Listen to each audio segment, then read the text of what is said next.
Jadi itu pada bab selanjutnya yaitu mengenai aliran modern dalam Islam. Nah, jadi gerakan pembaharuan Islam adalah sejarah, tokoh dan dampaknya. Definisi pembaharuan Islam. Reformasi ajaran Islam berlandaskan Al-Quran dan Sunnah, menyesuaikan dengan perkembangan zaman tanpa mengubah inti. Tujuannya untuk membersihkan penyimpangan tingkatan kualitas umat dan menjawab tantangan modern. Selanjutnya yaitu gerakan pembaharuan Islam pada masa Salafistilah atau salaf pendahuluan yang mengacu pada sahabat dan pemahaman literal Al-Quran dan hadis. Prinsip salafiyah, teks ini di atas akal ortodoks, berpegang pada Al-Quran, hadis, ijma, batasi, qiyas. Masa modern adalah masa Rashid Ridho, Muhammad Abdul Jamal dan Al-Ghazali pelopori gerakan kembali ke Al-Quran dan hadis murni.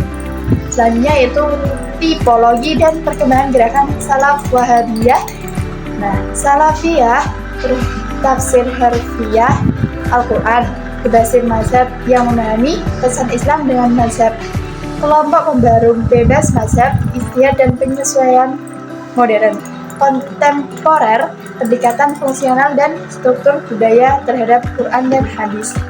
Selanjutnya yaitu Muhammadiyah dan Nahdlatul Ulama sebagai gerakan pembaharuan Muhammadiyah.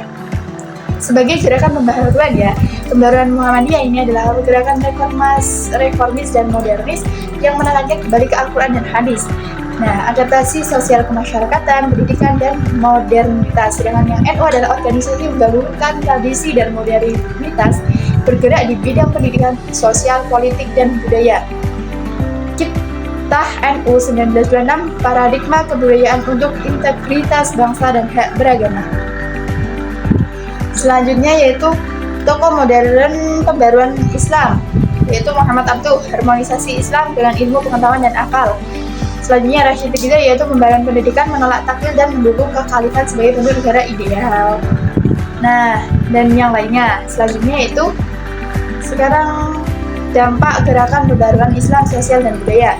Revitalisasi ajaran Islam, kesetaraan, toleransi, dialog antar umat beragama, berpendidikan modern, politik, keterlibatan Islam dan kebijakan keadilan sosial, integritas, nilai Islam dalam modernitas, dan tantangannya itu ketegangan internal, stigma negatif, radikalisme adaptif dan globalisasi.